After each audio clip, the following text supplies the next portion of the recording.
Good morning. Happy Monday. Okay, I have a story for you. I am super, super bad at keeping track of time and like appointments, and I am notorious for like overbooking, double booking myself. Like, I'll have a hair appointment and also make a doctor's appointment on the same day. It's really bad.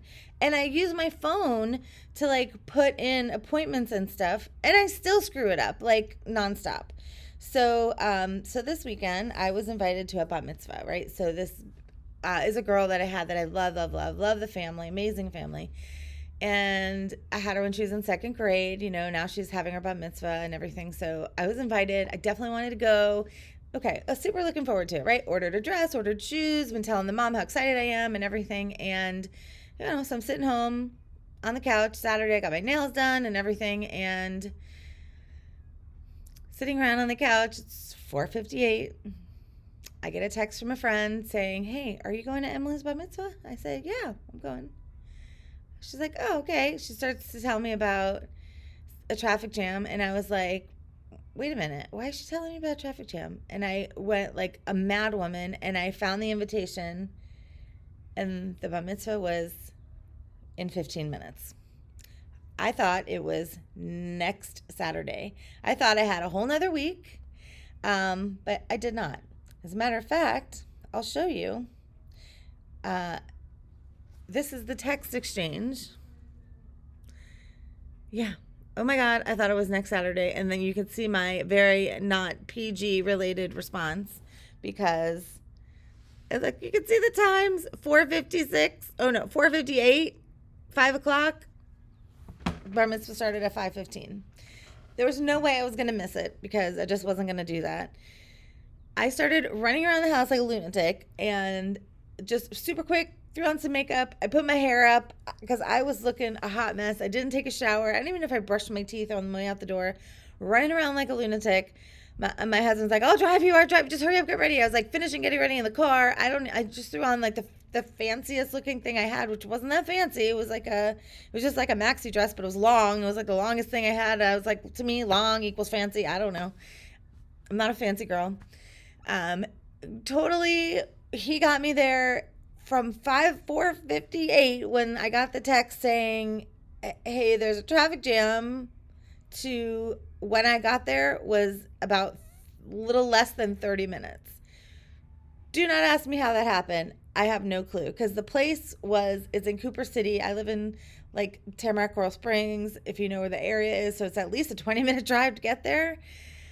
So I got there. He dropped me off right at the door. I went inside and like everyone was still kind of milling around outside. And I see my friends and I walk over to them. I was like, "Oh my God, I can't believe this. Whatever. I just made it."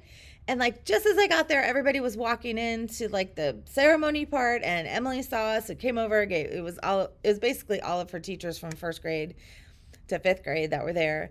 And she came over, gave us a hug, and I was there for everything right on time. What in the world?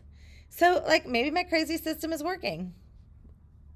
It's not though. It's not. I really need to like do something about getting places on time and on the right day. I don't know what it is. Like I put it in my phone, but like sometimes I don't know when you go to put a date in your phone, sometimes it puts them on a random day. I don't know. The calendar on the phone is not easy for me. I need to have a paper calendar. I saw a nice one I like on TPT. It's kind of expensive. Is expensive, and then you have to print it yourself. But I have so many like feedback credits that I could get if I would just stop and do the feedback. I could probably get it for free. I don't know. I might have to do that. But while I was at the bar mitzvah, part of what they did was at the end, like her mom and her dad and her brother and everything gave little speeches, like talked about her. I'm not gonna cry. I'm not gonna cry for real this time though. It was so beautiful to hear her parents and her brother speak of her in such kind ways, and I know because I know the family and I know her. I know everything they were saying was like true, and that's just really how she is. She's just a unique, cool kid. She always has been from when she was little. And I was thinking, her mom's speech was probably, I don't know, a good 5 minutes, and I was thinking, there's no way. There's no way that when I was 13 that my mother could have stood up anywhere and said all of those wonderful, endearing things about me. It just wouldn't happen. First of all, she wasn't a mushy gushy, like, show your feelings and love kind of person. I take after my dad. And I don't know if she felt all those things for me. Like, I don't know. I don't think she did. Like, I just don't. I don't know. She was a weird woman. Should I not say that because she's gone? I know. I don't want to speak ill of the dead or anything, but she wasn't like a warm, bubbly, happy, like everything was an inconvenience to her, and everybody was always like putting her out, and everything was a problem. And I don't know. I really don't think she could have found that many nice things to say about me. That's weird, right? That's not good. So YouTube, as it does, like, is reading my mind because I was thinking that, as the mom was speaking, I was thinking how lovely this was. And I was thinking, like, wow, that's not a nice thing to think about your own mother. Like, that she couldn't say these nice things about you, right? Because that's not good. And then and I didn't talk about this because what was I going to say at the bar mitzvah? I'm not going to talk about, hey, my mom couldn't have said those nice things, like it just was like a thought in my head, right? I wasn't Googling it or anything. And what starts coming up in my YouTube recommended videos? This therapist who deals with childhood trauma. I'm like, why am I getting this? Like, maybe the teacher aspect, but I don't really look up teacher videos like on YouTube.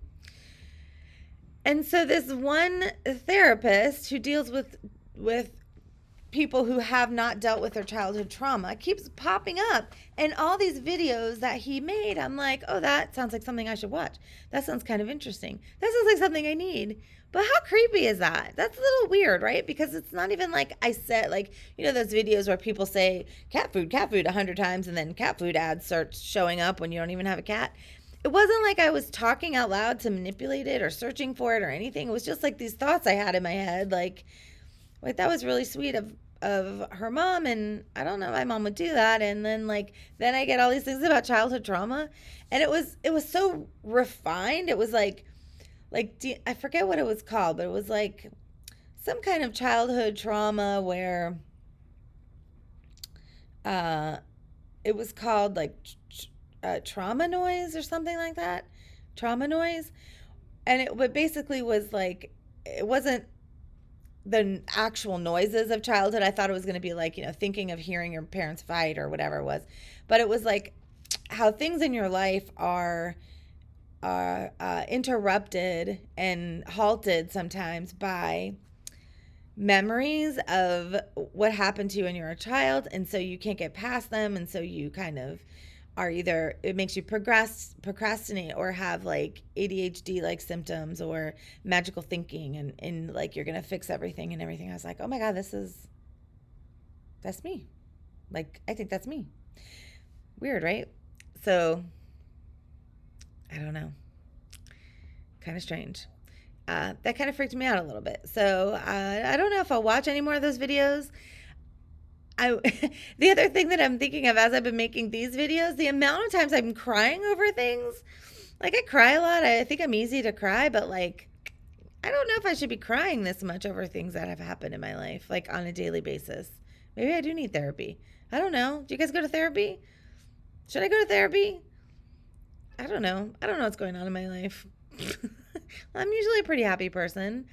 Like, after I talk about something and I'm upset about it, I don't dwell on it and like cry over it and like have these thoughts all day long. And like I said, it doesn't put me in this like kind of mood. It just, I don't know. I don't know. It's weird. I don't know. It's weird. But that's what's going on in my life. It's Monday. I'm finding every day a little bit easier, a little bit happier. Probably because I've consciously decided to kind of just teach what I know the kids need to learn instead of worrying about being so handcuffed to a book that's not working. I don't know if I might get in trouble for that somewhere down the road, if I should even say that out loud. But I'm going to teach my kids, and they're going to learn math. So that's what we're doing. I don't know. Call me a rebel. That's not really my intention. I don't want to stir the pot. I don't want anything to happen. I just want to teach my kids and go home, and that's it. So that's what I'm doing. And until further notice, that's what I'm doing. That's it. So anyway, everybody, if it's Monday where you are, happy Monday. If it's Tuesday or whatever day it is by the time you see this, happy whatever that is too. And make it a great one, everybody. Bye.